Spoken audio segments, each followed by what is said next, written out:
Propose to increase the rebate limit to 7 lakh in the new tax regime. Thus, persons in the new tax regime with income up to 7 lakhs will not have to pay any tax at all. Budget 2023-24 का नया tax slab समझिए। Income tax छूट सीमा 5 लाख से बढ़कर 7 लाख हुई। सालाना 7 लाख तक की आय पर कोई इनकम टैक्स नहीं है। नई टैक्स प्रणाली में 7 लाख तक इनकम टैक्स पर छूट। नई टैक्स प्रणाली में 3 लाख तक कोई टैक्स नहीं।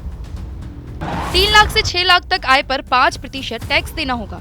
6 लाख से 9 लाख तक आय पर 10% टैक्स देना होगा। 9 लाख से 12 लाख तक की आय पर 15% टैक्स देना होगा। 12 लाख से 15 लाख तक की आय पर 20% टैक्स दे होगा। 15 लाख से ऊपर आय पर 30% टैक्स दे होगा। नई टैक्स प्रणाली की डिफॉल्ट टैक्स रिजीम होगी। उच्चतम टैक्स सरचार्ज 37% से घटाकर 25% हुआ है। टैक्स छूट से सरकार पर 35,000 करोड़ रुपए का बोझ।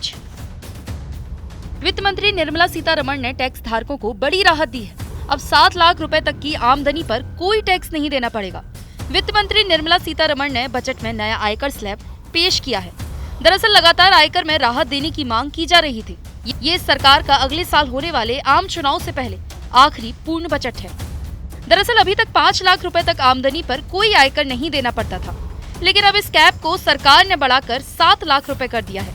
नई कर व्यवस्था के तहत अब बेसिक एग्जेम्पशन लिमिट 3 लाख रुपए तक कर दी गई है। अब 6 टैक्स स्लैब की जगह 5 टैक्स स्लैब होंगे।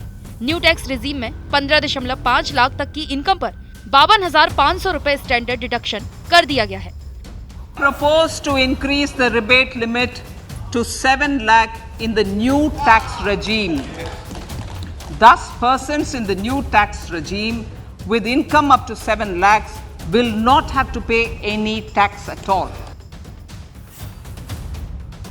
इससे पहले साल 2020-21 के लिए केंद्रीय बजट पेश करते समय वित्त मंत्री निर्मला सीतारमण ने नई रियायती आयकर व्यवस्था की घोषणा की थी, जिसमें कर की कम दरें पेश की गई थी। नई व्यवस्था के तहत 0 से 2.5 लाख रुपए तक की आमदनी पर पूरी तरह से आयकर छूट है। 2.5 लाख से 5 लाख तक की आय पर 5% टैक्स का प्रावधान है।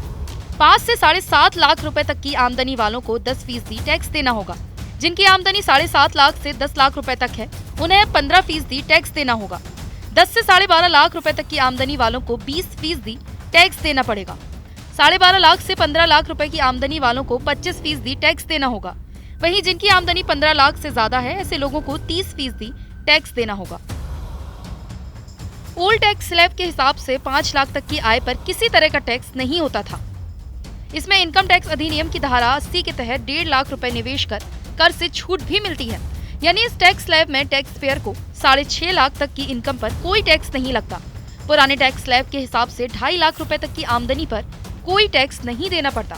2.5 लाख से 5 लाख तक की आमदनी पर 5% टैक्स लगता है, लेकिन सरकार इस पर 12,500 की छूट देती है। सीधा गणित यह है कि पुराने टैक्स स्लैब में 5 लाख तक की आमदनी पर आपको टैक्स नहीं देना पड़ता।